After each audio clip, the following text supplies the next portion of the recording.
Hi, my name is Nico. I'm the founder of TOA, and I'm thrilled and honored to be hosting this Leaps Talk today with Professor Yuval Noah Harari and Dr. Mayim Bialik. Two inspiring minds that I do not think need a lengthy introduction. I do want to thank South by Southwest Online and Leaps by Bayer, the impact investment arm of Bayer, for making this conversation today possible. So Mayim, I've been a great fan of your work ever since you stepped into our geeky world as a character on Big Bang Theory, and enjoyed your podcast series very much, Bialik's Breakdown. And you've actually done something that few have. You've been a best-selling author, you've been an award-winning actor, and also someone who holds a PhD in neuroscience. And you've been switching back and forth between these two worlds, TV, comedy, and science. And I wonder, what are some of the surprising parallels between these two worlds? Thank you for that lovely introduction. It's really an honor to be here with both of you.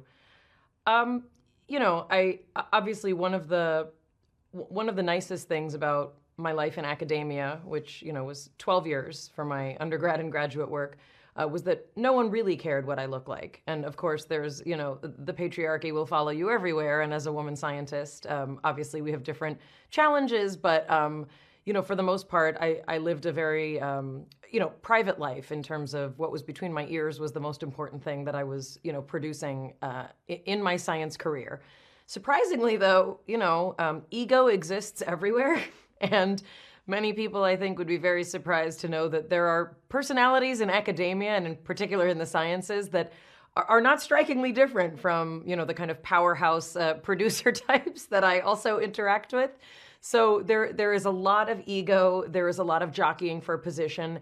And the fact is, and I guess, as a neuroscientist who specialized in, neuropsychiatric issues, it's nice to know that there are problematic people in every field. You are not immune from that simply because you're a scientist or a very, wealthy, successful producer type. Yuval, in your books, Sapiens, Homo Deus, and 21 Lessons for the 21st Century, you share fascinating insights into our past while exploring the future. The success of those books was staggering, and you just released a graphic novel, actually, of Sapiens. Surprisingly to me, doing some research on you, as one of the world's most preeminent writers out there, you say that you prefer TV over novels. How come? Well, I do read novels also, but yes, I most of the time prefer TV. Basically, humans are storytelling animals. We think in stories. And TV is an amazing tool to create and to convey stories, maybe the most powerful tool of our time. And, my mission also as a writer and as a creator is to reach as wide an audience as possible. And TV can often do that better than novels. So I'm at least not surprised by my preference. And I assume comedy is part of the mix. Yes, certainly comedy is definitely part of the mix, especially if you're dealing with power. There is nothing that challenges power better than humor. It's one of the most effective weapons against it. To start out, I want to talk to you about changes. We've been experiencing tremendous changes, of course, throughout the pandemic in our lives. Can you both share one thing that you believe will not change in our lifetime? Let's start with Mayim. There are many things, but I think, at the risk of sounding, controversial, I think, human connection and, the fact that, as humans, yes, we are wired for adaptation and we are wired for spontaneous mutations to occur and for, incredible evolution to occur. But as mammals, as primates, as Homo sapiens sapiens, I would argue that human touch and human interaction of a non-technologically based variety is something that I think is thankfully irreplaceable. But I could be totally wrong. I think that you're absolutely right. This is also what came first to my mind.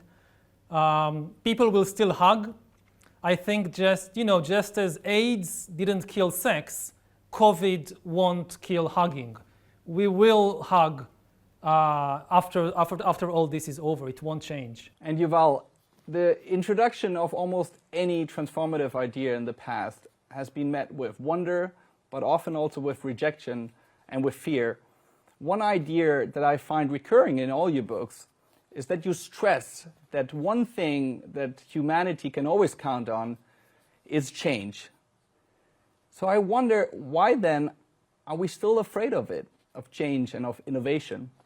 First, because it's inconvenient to start again, to learn new things. It's not easy. And secondly, it's very often dangerous. If you look at biology, then I guess that 99% of mutations are bad for you. It's a very, very small percentage which actually improves things. Most startups fail.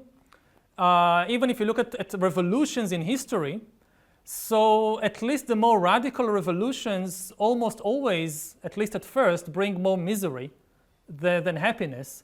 It's usually the moderate revolutions that do better. Humans just are unable to completely rethink and reinvent the world.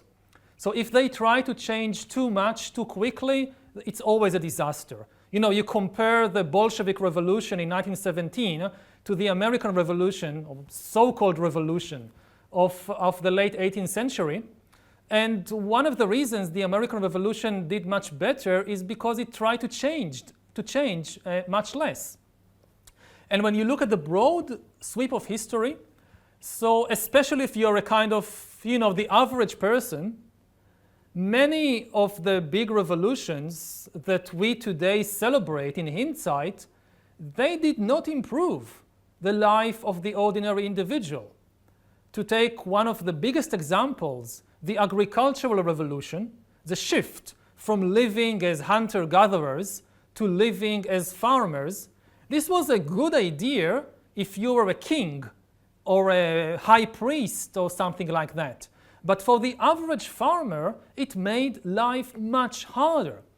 The average farmer, let's say in ancient Egypt or in medieval China, worked much harder than ancient hunter-gatherers. She or he got a worse diet in return. They suffered much more from diseases. Most of the infectious diseases and epidemics in history, they started with agriculture. They did not bother at all the hunter-gatherers. And on top of all that, you had to deal with all the social and political inequality that emerged with agriculture, that wasn't there before. So if you're living at the beginning of the agricultural revolution and you are apprehensive about these new ideas and new gadgets, you are absolutely right to be apprehensive about them. Mayan, what about our brain makes it actually hard to process and accept new ideas? And has there been a new idea, a technological invention that you can think of that you changed your mind about? Well, I think I'm going to kind of give the neuroscientific version of Yuval's answer, which is that, while our brains, again, are highly adaptive and geared towards learning and geared towards incorporating new experiences, ultimately, we do seek the path of least resistance. And the notion, it's a very simplified concept, but the notion of a pleasure principle does apply to how we sort of gear our understanding of the world. And I think we can see that in our individual responses, which also are highly variable. If you bring a new piece of technology to me versus my 15-year-old versus my 12-year-old, you're going to get a very different set of reactions. I remember my father, of blessed memory, when the internet became a thing, and my father was a first-generation American, staunch New Yorker, and he was talking to me and my then husband, and he said, "Yeah, I don't think this thing's going to take off like they think it will." And my father passed 6 years ago, and it was just in time, because I think it would have completely blown his mind, to see how much the world has changed even just in the past 6 years. I will say, and it is a funny example, but it's a true one. I didn't grow up, Yuval and I are essentially the same age. I was born in 1975, and I grew up in a home that was modest. We rented a house with one bathroom till I was 16, and my brother was almost 20, and we didn't have a lot of money. And I remember the first time I saw a microwave, it must have been 1986, I don't know, something like that. And I remember I was at a wealthy friend's house because I was bused to schools in nicer neighborhoods than the neighborhood I grew up in. That was the magnet programs of the 70s and 80s. And I remember she showed me how you can take a mug of water and put it in this thing. And, you'd think she had just landed from another planet to tell me this. And, the water got hot and we made hot cocoa. And I went home to my first generation, American parents, and I said, "You'll never believe what just happened." And it took years for us to get, a microwave, a dishwasher. And while that's a funny example, that's the notion that I think many of us have, especially if we're not in the tech innovation sphere and we're experiencing new things. That's how astounding it is to me. I just taught my mother what Venmo is, and, besides learning English, I don't know if there's anything more exciting to her than Venmo. Yuval, as long as there's been scientific inquiry, I assume there's been misinformation, disinformation, conspiracy theories. What does history teach us about how to combat this headwind to scientific innovation and building acceptance for transformative technological advancement and scientific advancements in general? Well, science and conspiracy theories and fake news and so forth, they are not really contradictory. They exist side by side. Because in order to control, in order to manage any human society, science is never enough. Science tells us the truth, or the approximation of the truth about the world. But the truth almost never unites people. You cannot run for elections on a platform saying E equals MC squared. You can run on that platform, almost nobody would vote for you. To unite people, either politically, religiously, socially, you need to tell them a story. And the story doesn't need to be true at all. Many of the most successful stories in human history were fictions. Religious fictions, nationalist fictions, economic fictions. And it's still good enough.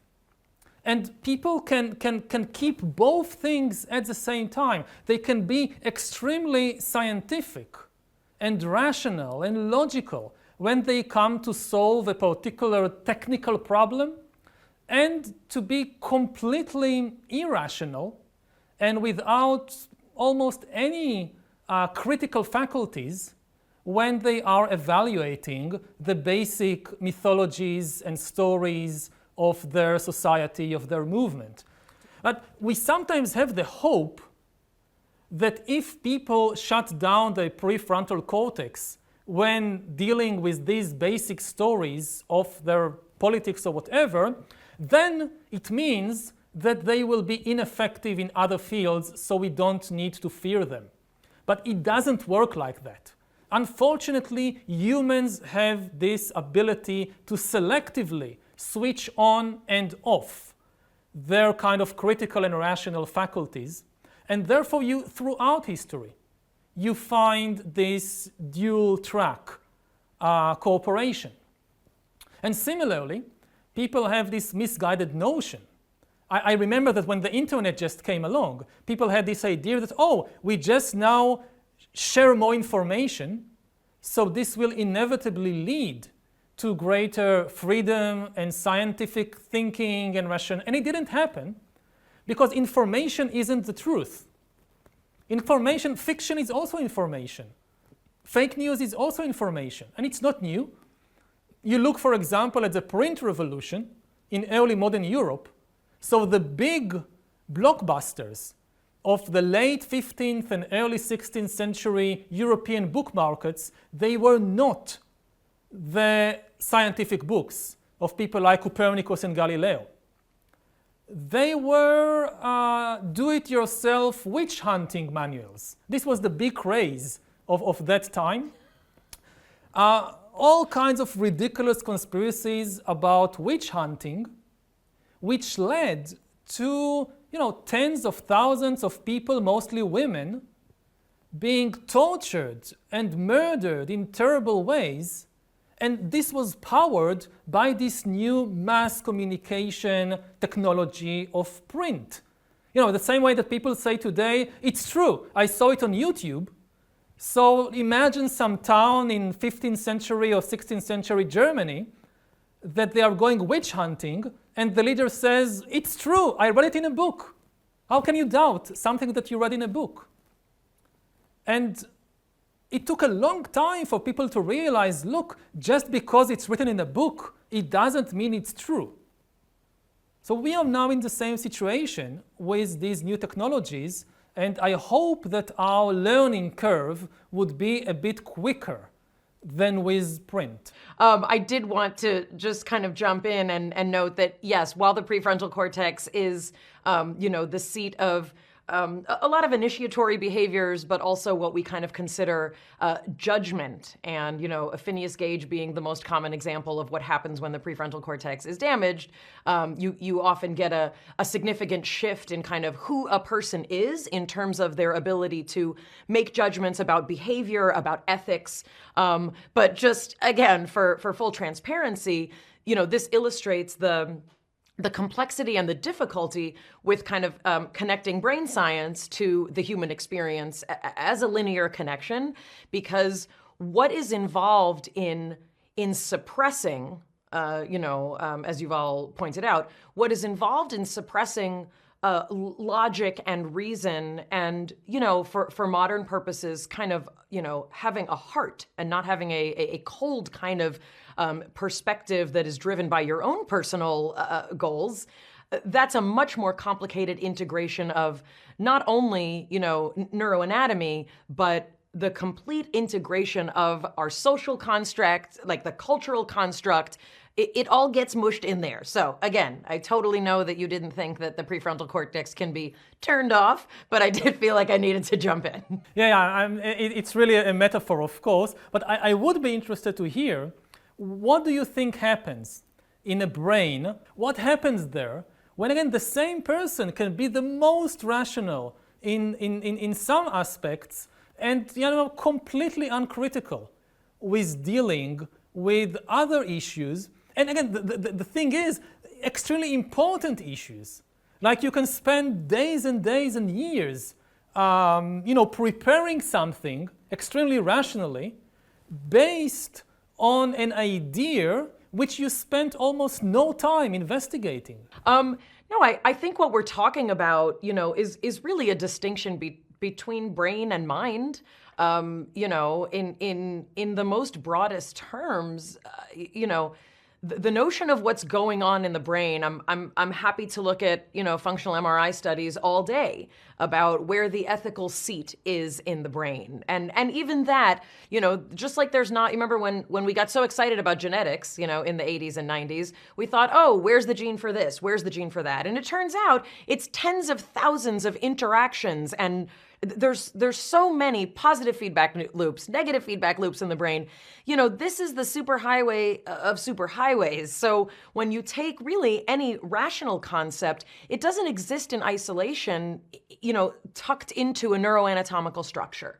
That's not something we can dissect out. And while there are regions of the brain, as we all know and have known for the better part, of this century at least, there are regions that we can say this does that. And this does that. Oh, and if we, lesion this in a monkey, we're going to see this, right? But when it comes to these very, very complicated interplays of, as I said, the social construct, the cultural construct, the patriarchy, misogyny, all these things, the pressures of an environment, the pressures of a community, and the individual variation in the individual, then you're going to see an interplay that there is no equation for. But the ability to think broadly, creatively, compassionately, in a way that moves forward the things that, a liberal society holds true, that is infinitely more complicated. And I do believe, and as a scientist who also is a person of faith, this is the unexplainable. And you can call it divine, or you can call it mysterious, you can call it the soul, but that's really where this intersection comes in. It's not simply about the structures. I know that they are now working on all these kinds of gadgets that warn people when they are making decisions in an irresponsible or an irrational way. For instance, let's say that you are a stock trader and you're dealing every second with millions of dollars. So your bank or investment firm or whatever, they would like you to put this hat on, which monitors your brain activity. And once you start making decisions in a capricious way, that you're not thinking things through, a light bulb lights up, a red light bulb, stop trading. Now, let's say that this can be done. So first I would like to hear your opinion. Can it actually be done?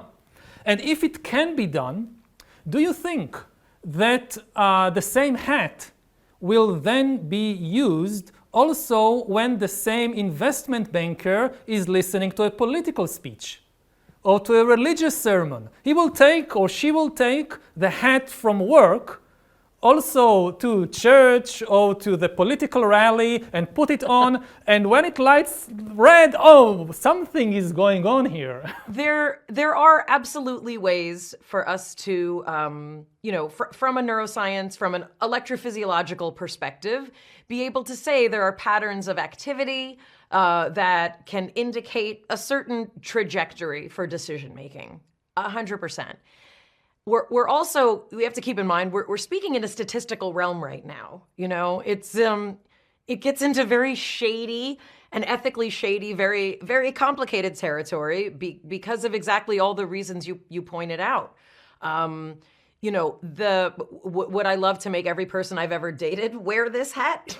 Would I love to wear that hat when I'm dating a person? Sure. But, this is a much more, I think, complicated conversation about what we can expect technology to do, what it's supposed to do, and also where it is allowed to fill in the blanks of what I was raised is called seichel, that sort of internal, street sense knowledge that something is right or wrong. But I think especially, especially here in America, the concepts of right or wrong are even so fuzzy right now. And we're seeing that specifically in this past year with how we talk even about COVID, how we talk about vaccines, how we talk about what's going on with the planet. So I'll leave it at that and just say that Yuval, if you'd ever like to have a further conversation, I could talk about that funny, cap that people want to wear all day. I guess with COVID, we're all finding ourselves having some type of discussion with family, with friends, defending the truth, whatever the truth is, according to Yuval. And sort of fighting the fake news. Just referencing the YouTube video that you did on sort of asking people or sharing your plan to actually take the COVID vaccination. What led you to do that and go out into the public, into the open to talk about it? And should more people of prominence do so? The reason that I chose to be public to, almost the 1 million followers that I have on YouTube is I was a late vaccinator. My children were vaccinated on a different schedule than other people. And the fact is, because I'm a public person, yes, people knew that. I wrote a book about our experience as parents called Beyond the Sling. At that time, my children were not vaccinated for a lot of reasons that really are no one's business. And what happened was, and I'm sure this is, not surprising to anyone, the internet, took this notion that my children at the time of that writing were not vaccinated, and they're kind of spread this notion that Mayim is an anti-vaxxer and Mayim Bialik should have her children taken away from her and Mayim Bialik should not be allowed to hold a PhD from UCLA. The fact is my children are vaccinated now, and the level of hysteria people had surrounding the fact that a public person might have delayed vaccinations was also astounding to me. I decided to make a video because I never have spoken about this overtly publicly because of the lack of discourse surrounding it. And there are a few issues, and vaccines are definitely one of them, where there are many people who do not want to have a conversation. The other is circumcision, interestingly, just, for another time and topic. But what I decided to do was make a video about my decision and kind of finally say once and for all that it's okay to be skeptical about the financial components of the pharmaceutical industry. It's okay to ask questions of what's in the vaccine. It's okay to ask what the efficacy is of any vaccine. It's okay to wonder why there are vaccines that are used now that didn't used to be used. And it's okay to ask why we used to get a dozen shots and now many children get upwards of 2 dozen and sometimes 3 dozen. It's okay to ask those questions. In a functioning society that is based on intellectual progress and a compassionate level of communication, we are allowed to have those conversations. We're also allowed to receive information. So that's kind of what I was trying to balance, to say it's okay to be skeptical and it's okay to ask questions. It's also not okay to not even know what you're talking about and be fighting with other people about it. I advocate for people getting educated, and in my case, that means rolling up our sleeves and yes, also getting a flu vaccine this year, which is not something I typically do. I am a hippie who tends to believe that the immune system can and will produce immunity, and getting the flu is something we have done many times in this house. We had H1N1. That was not fun either. But this virus is different. It's indiscriminate in ways that we don't fully understand, and it should be treated as such. So we're shifting gears to the next section. And Yuval, one thing I was really hoping to ask you for quite some time, being sort of from the startup and tech world and always listening to the Silicon Valley founders talking about how more automation may actually lead to a new renaissance era of creativity and self-actualization for everybody. Do you see historic parallels in the way that this vision is being promised and sold to us? It's always the same thing. I mean, whenever somebody comes up with a new idea, for a technology, for a social system, whatever, then obviously they are going to present it in the most positive and optimistic way. And we have to be careful about it because it often backfires. You look at the promises made at the dawn of the internet era in the 1990s, and I'm specifically talking about the social and political consequences. That people said this will bring a new era of democracy and tolerance and cooperation because people will be able to share information and get to know each other. And now it sounds extremely, extremely naive. So, that's basically my job as a historian and as a philosopher. Yes, if you have a startup, or if you're an entrepreneur, or you're developing a new technology, obviously you are going to focus on the most positive scenarios. And there are positive scenarios, that's the truth. And then it becomes the job of people like me to present the other side, that there are also dangers. I don't think there is a single technology in history which has only a positive potential. A knife can be used to cut salad. It can be used to operate as a surgeon on somebody and save their lives. And obviously it can be used to murder people.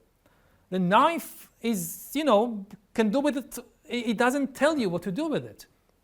It's the same with the mass communication technologies we have seen in the 20th century. Something like radio can be used to broadcast a range of different musical tastes and political opinions and so forth. And it can also be monopolized by a government to brainwash a population and create a totalitarian regime. The radio doesn't care what you do with it. It doesn't tell you what to do with it. So this is something that we constantly need to remind the innovators and the people who are at the forefront of these developments. I think, for example, that it's almost outrageous that today, in order to be a doctor, you need, in most universities, in most countries, you need to take a course or several courses in medical ethics. you won't be able to get your certificate as a physician unless you have some knowledge, some background in medical ethics. But to be a coder, you don't need any ethics. Even though the coders are now the ones who are shaping the entire society. The algorithms that they are not just coding algorithms, they are coding entire societies, entire economies. And I think that, every day that passes, that we don't make it an obligatory requirement. You want to work in Silicon Valley as a coder, wonderful, but as part of your course of studies, you must take ethics for coders. And if I may just ask one follow-up on Yuval, and then Maya might be interested to hear your thoughts on this. If we compare the last 20 years to maybe what is about to happen in the life sciences world, right? We sort of went through 20 years of high-tech development in the technology field, and now there's this expectation of a similar dynamic in the life sciences field. What, Yuval, would you hope that we had learned from those 20 years of technology evolution to be carried over to life science innovation? Basically, not to be so naive and not to focus, you develop something, do this thought experiment. Think about the politician or the leader you are most afraid of in your country or in the world, and now think what he or she would do with the thing you are developing. And just take some time off from your lab work to just have this little thought experiment and then go back to the lab and maybe do things a little differently, because we do have choice. The way that we develop technology, it's up to us. For the last 20 years, you had some of the smartest people in the world working on the problem of how to make people click on ads and how to make people click on links. And they solved it. Unfortunately, they solved it. And now we see the consequences. But nobody, there's so many problems in science and technology that the smartest people in the world can dedicate years of their life to solving. So why focus on this problem, how to make people click on ads? You could have worked on something else. So, as an example, you can work on developing apps for tracing government corruption. Like, I want an app on my smartphone, if I had a smartphone, on my husband's smartphone, that you enter the app, you fill in the name of a politician, you press a button, and within 2 seconds, you get a list of all the friends and family members of that politician that he or she appointed to various jobs in the administration or whatever. I want this kind of app. Why don't I have it? Somebody could have created it. You also want an antivirus for the mind. Yeah, this is a much bigger project, and this links to what you were mentioning, the developments in the life sciences.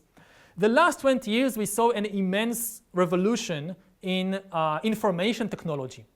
But the real big thing will come when the revolution in infotech will merge with an equivalent revolution in biotech. That it will really become possible to hack not just my smartphone and email, but to hack my brain, to gather immense amounts of data on my body, on my brain, and to hack that. And to prepare for this kind of world, which is coming sooner, I think, than many people realize, we need an antivirus for the brain, for the mind. Even today, you think about something like fake news. Fake news basically uses our own weaknesses against us. If the hackers, if the bots, they discover by monitoring you that you already have a bias against a particular group of people.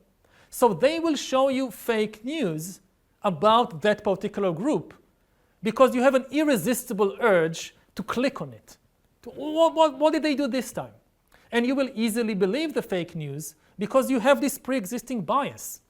So I want an antivirus for the brain that serves me, not some corporation, that also gets to know me and knows that I have this bias against this group and warns me, watch out, you are being manipulated, and maybe even be authorized to block these kinds of manipulations.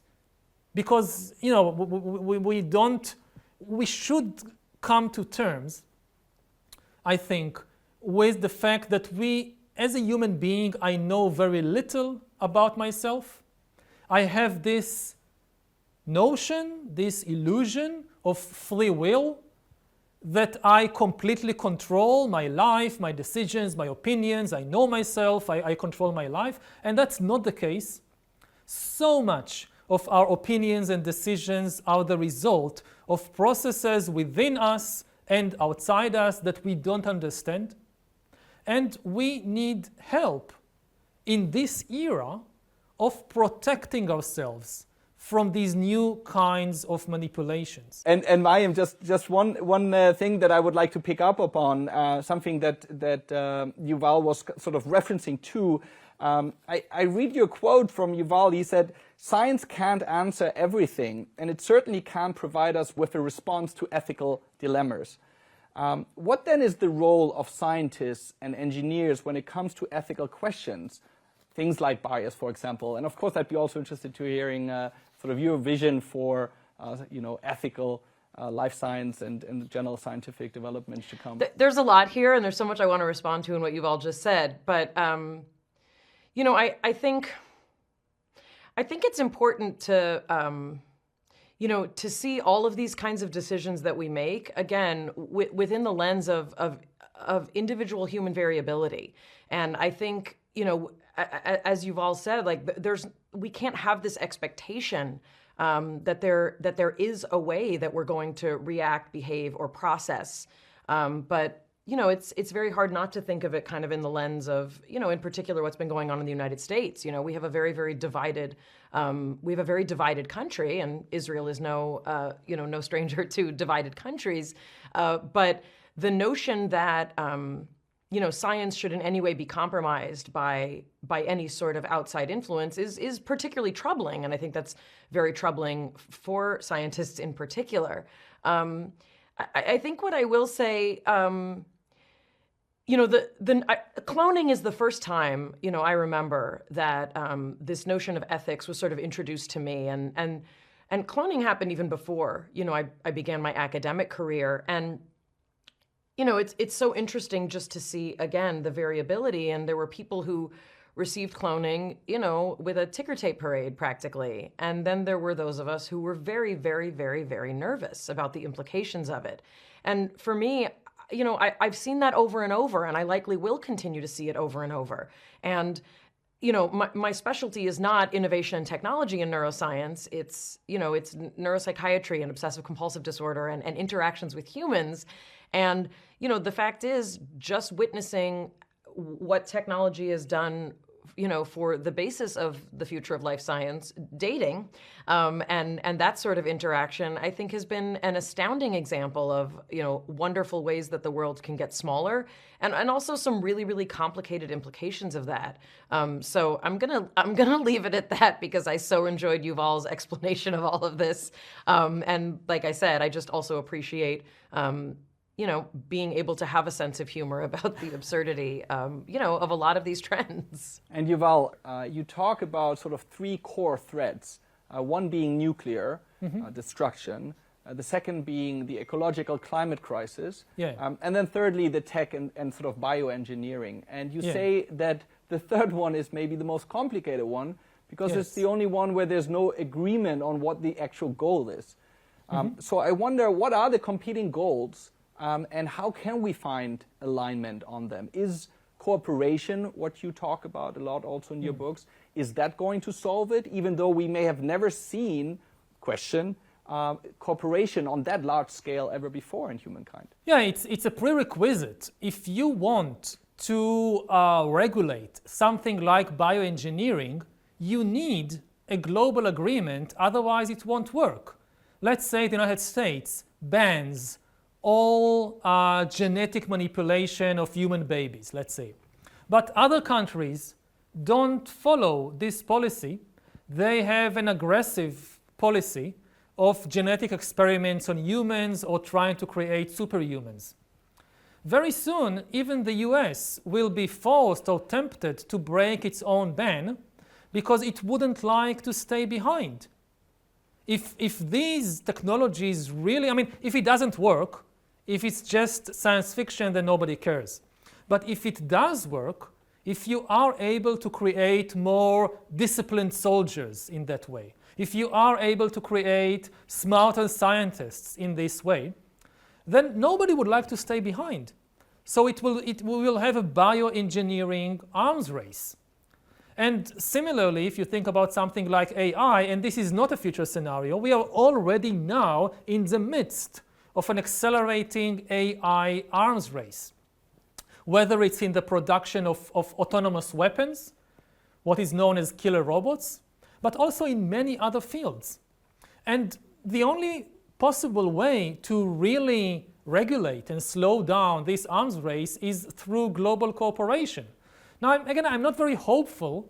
I don't see many signs that we are moving in that direction, but I just don't see any possibility of regulating something as explosive as AI unless you get the Americans and the Chinese and the Europeans and the Russians to agree on some basic framework. And much of it also seems to be driven in a way by sort of our endless want for continued economic growth. I wonder, Maya, what are your thoughts around it? Is this sustainable, or will we maybe need to have a total reset also around that thinking of, what is sustainable growth? I am not the one to speak to it, I'm certain. But I will say, I'm used to being the downer at parties, but it sounds like Yuval is the one who really, he has a perspective that is honestly, much more helpful, I think, to answer that question. So I defer to him. At present, our economy is based on growth. This is the number one goal of every government in the world. It doesn't matter if it's an authoritarian or democratic or Jewish or Islamic, they all want to see economic growth. Honestly speaking, most of the money in the world is based on the expectation of future growth. Most of the money in the world now really has no cover. It's nothing. It's just an expectation for future profits, for future growth.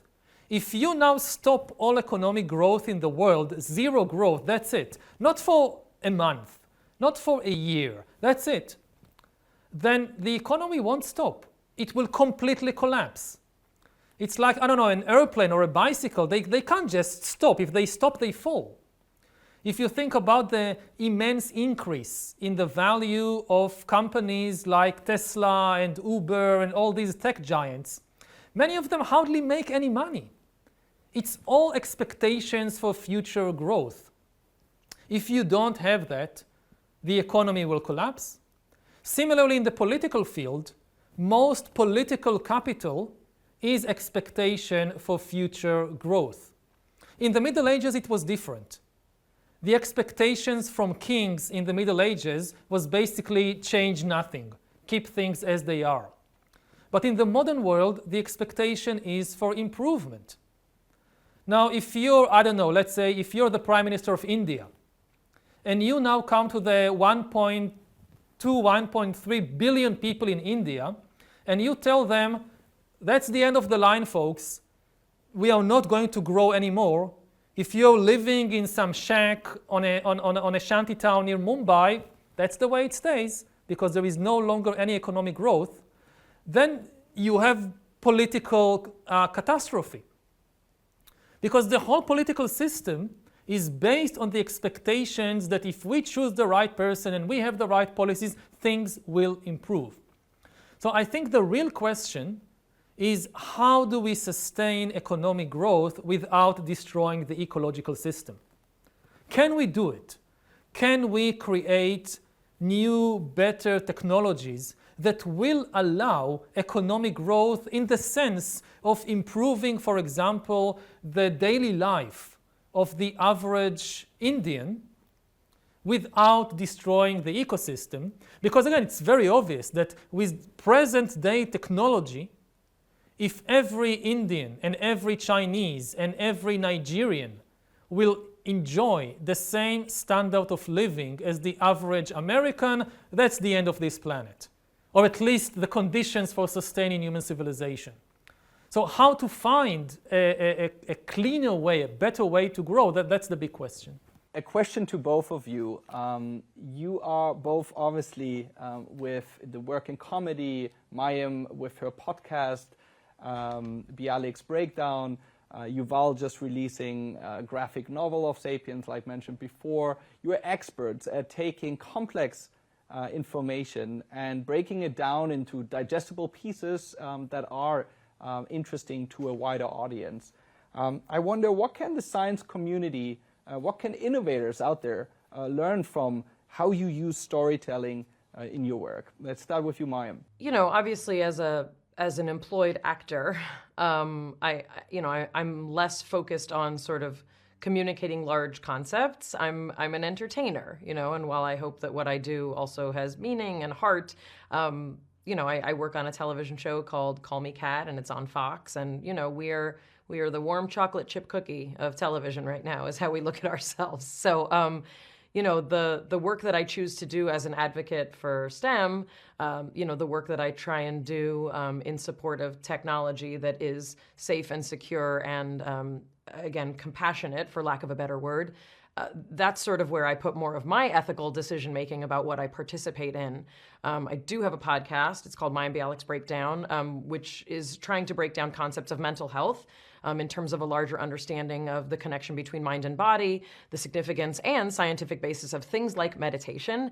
And, you know, that really came out of a year of COVID, where many people were experiencing things that they had never experienced before. As someone who's been open about my mental health struggles and that of, you know, my family and many families, I sort of have chosen to use that as a way to, you know, to try and equalize and normalize some of this conversation. You know, I will say, before I turn it over to Yuval, you know, one of the things that I've seemed to balance in my career, not just my acting career, but, you know, in my public presence, which, you know, it's several million, you know, people that I have the ability to reach through Facebook and through Instagram and through Twitter and through YouTube and now through a podcast.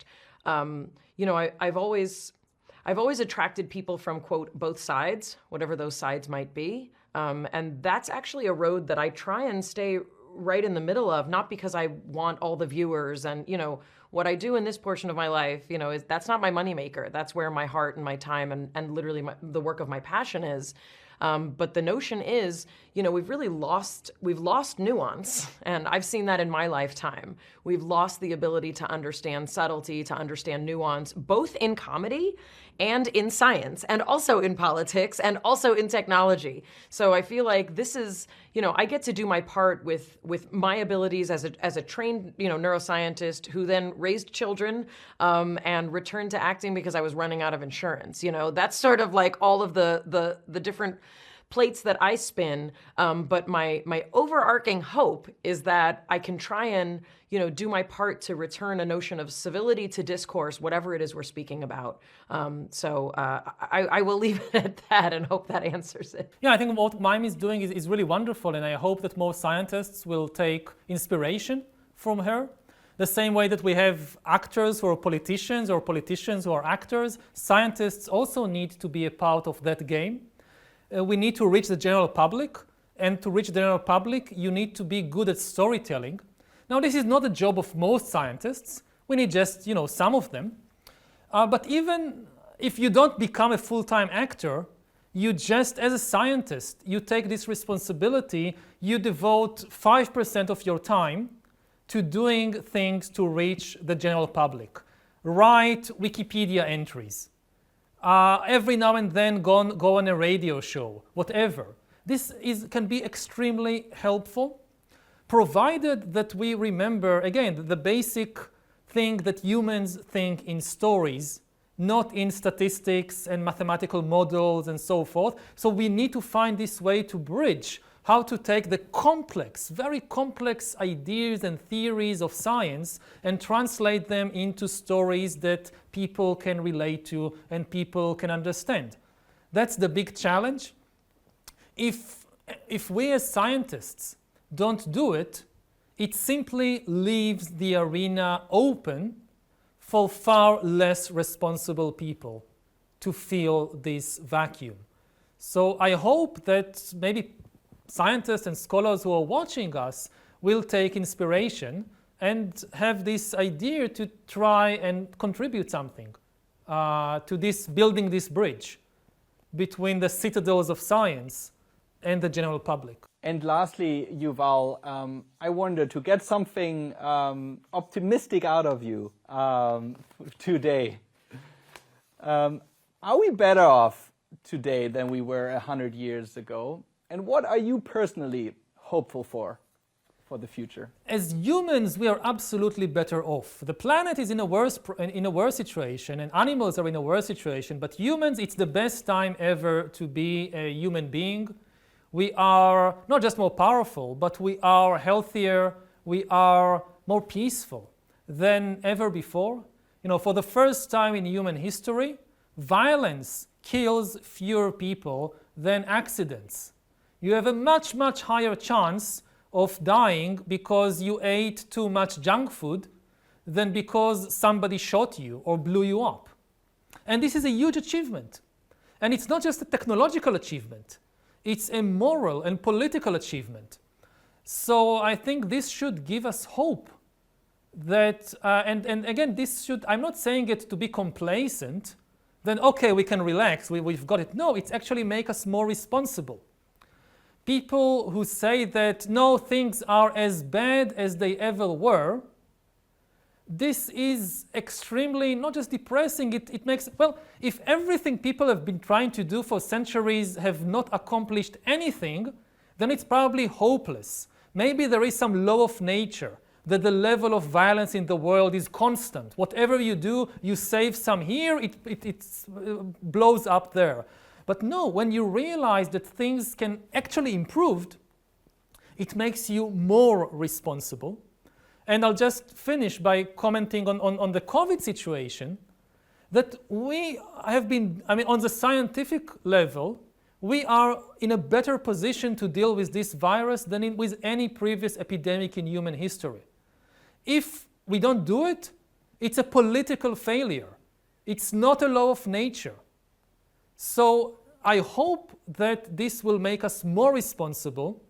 If we fail to stop this epidemic and future epidemics, it's not because of the laws of nature, it's because we are suffering from a political lack of wisdom.